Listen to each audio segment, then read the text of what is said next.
नमस्कार मित्रांनो, आज आपण ह्या व्हिडिओमध्ये संभाव्यतामधील सराव संच 5.2 पाहणार आहोत. त्यातील पहिला प्रश्न आहे, खालील दिलेल्या प्रयोगासाठी नमुना अवकाश म्हणजे S व त्यातील नमुना घटकांची संख्या N(S) लिहा. त्यातील पहिला प्रयोग आहे, एक फासा व एक नाणे एकाच वेळी फेकणे. आता सगळ्यात सुरुवातीला आपण नमुना अवकाश म्हणजे काय किंवा नमुना अवकाशाची व्याख्या काय आहे? शक्य असलेल्या सर्व निष्पत्तीच्या संचाला नमुना अवकाश म्हणतात. आणि त्यातील असणारे नमुना घटक, त्यातील जेवढ्या संख्या आहेत त्यातील प्रत्येक संख्येला किंवा अंकाला किंवा शब्दाला त्याला नमुना घटक असे म्हणतात. आणि ते नमुना घटक म्हणजेच N(S) नी दर्शवतात आणि नमुना अवकाश S नी दर्शवतात. आता पहिला प्रयोग काय आहे, एक फासा व एक नाणे एकाच वेळी फेकणे.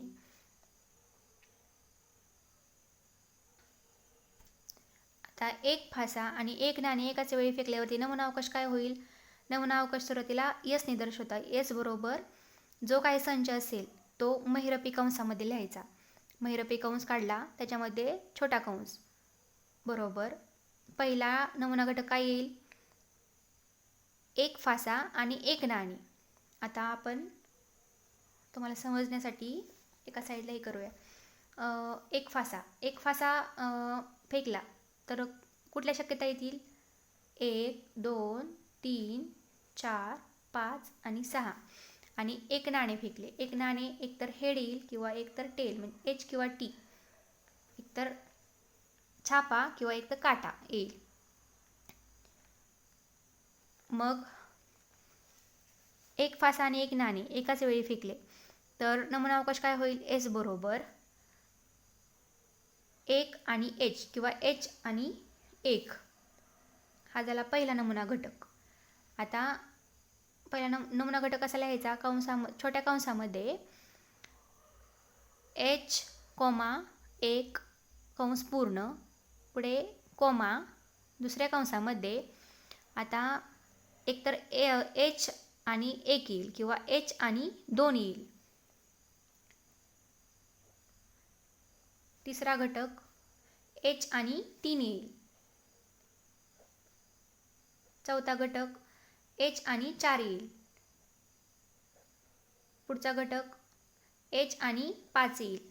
पुढचा घटक H आणि 6 येईल. त्यापुढे आता H आणि 6 येईल. आता H संपलेला आहे. आता T चे पाहूया.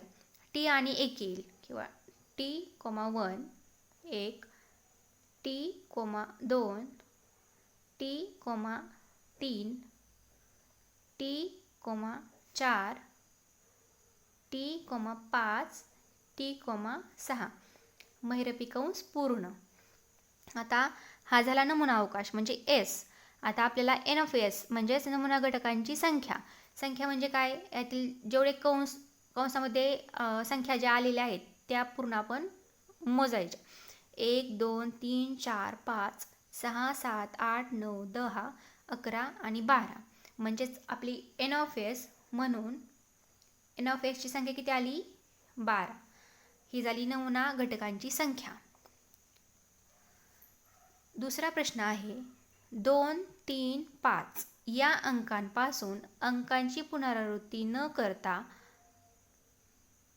2 अंकी संख्या तयार करणे. आता 2, 3 आणि 5 या अंकांची पुनरावृत्ती न करता 2 अंकी संख्या तयार करणे. S बरोबर महिरपी कंसामध्ये पहिला नमुना घटक काय येईल? 2 आणि 3 घेऊया. 2 आणि 3 2, 3 23, 2 आणि 5 घेऊया. कुठली संख्या बनेल? 25,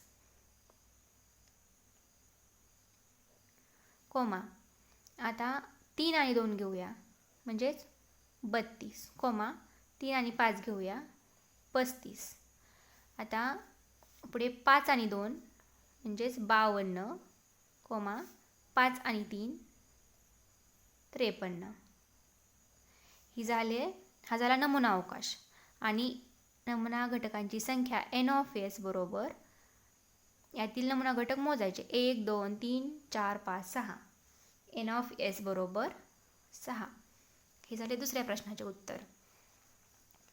आता दुसरा प्रश्न आहे, 6 रंगाच्या तपकडीवरील बाण फिरवल्यावर तो कोणत्या रंगावर स्थिर होतो हे पाहणे. आता इथे कुठला प्रयोग आहे? 6 रंगाची तपकडी आहे. इथे 6 रंग दिलेले आहेत, लाल, केशरी, पिवळा, निळा, हिरवा आणि जांभळा.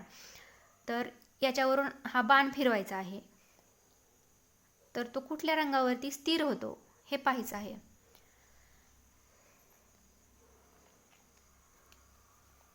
उत्तर लिहूया.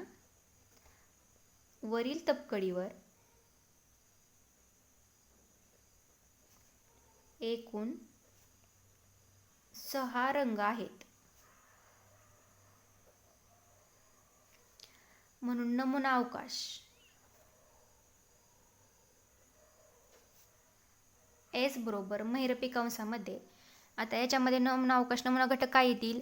एक तर तो बाण पिवळ्या रंगावरती स्थिर होईल, किंवा निळ्या, किंवा हिरव्या, किंवा जांभळ्या, किंवा लाल, किंवा केशरी.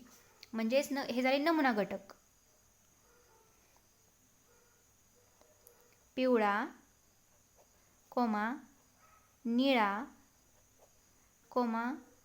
हिरवा, जांभळा, लाल, केशरी. हा झाला नमुना अवकाश S. आता नमुना घटक म्हणजेच म्हणून n(s) बरोबर हे रंग किती झाले? 1 2 3 4 5 6. n(s) येईल 6. हे झाले या प्रश्नाचे उत्तर.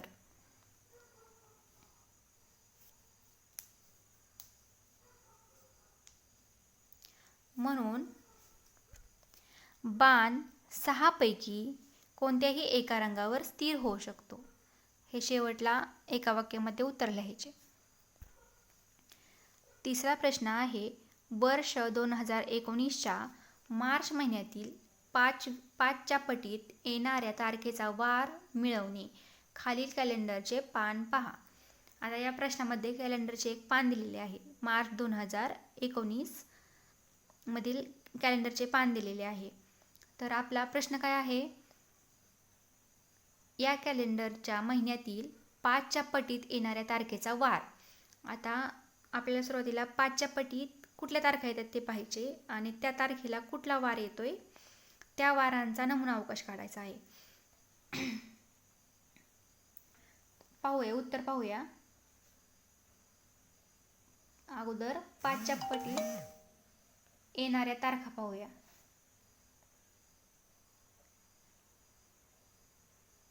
आता 5च्या पटीत 5 तारीख येईल.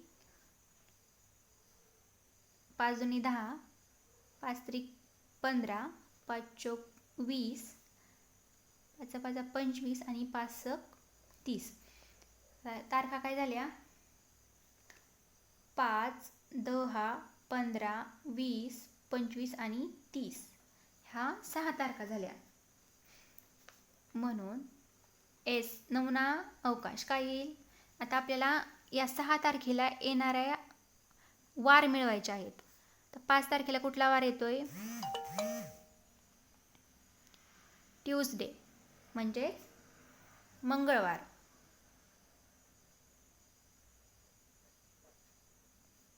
10 तारखेला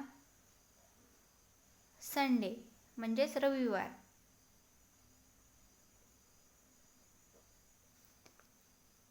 15 तारखेला फ्रायडे शुक्रवार.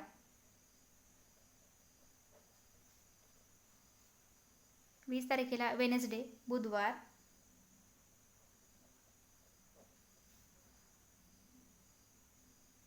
25 तारखेला मंडे सोमवार.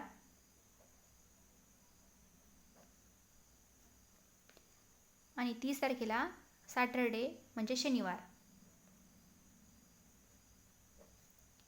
म्हणजे आपल्याला नमुना अवकाश एस बरोबर काय मिळाला? मंगळवार, रविवार, शुक्रवार, बुधवार, सोमवार आणि शनिवार.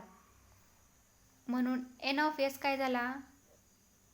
नमुना अवकाशातील घटकांची संख्या किती झाली? 1 2 3 4 5 6. एन ऑफ एस बरोबर 6. हे झाले या प्रश्नाचे उत्तर. चौथा प्रश्न आहे, 2 मुलगे B1 B2 व 2 मुली G1 G2 यांच्यातून दोघांची एक रस्ता सुरक्षा समिती बनवायची आहे. तर यासाठी नमुना अवकाश लिहिण्यासाठी खालील कृती पूर्ण करा. कृती दिलेली आहे. 1 2 मुलांची समिती डॅश डॅश, 2 मुलींची समिती डॅश डॅश, 3 एक मुलगा व एक मुलगी यांनी मिळून तयार होणारी समिती डॅश डॅश डॅश डॅश, 4 नमुना अवकाश बरोबर dash dash dash dash dash dash dash dash dash dash असं दिलेलं आहे. आता 2 मुलगे B1 B2 आणि 2 मुली G1 G2 यांच्यातून दोघांची एक रस्ता सुरक्षा समिती बनवायची आहे. तर सुरुवातीला पहिली कृती आहे 2 मुलांची समिती. 2 मुलांची समिती काय होईल? त्या समितीमध्ये फक्त 2च मुली असणार, B1 आणि B2 होईल.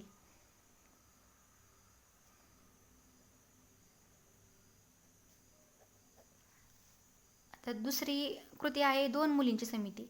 2 मुली, त्या समितीमध्ये फक्त 2च मुली राहणार, म्हणजेच G1 आणि G2 येईल.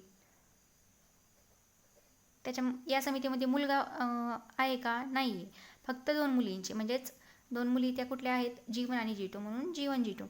आता एक मुलगा व एक मुलगी यांनी मिळून तयार होणारी समिती.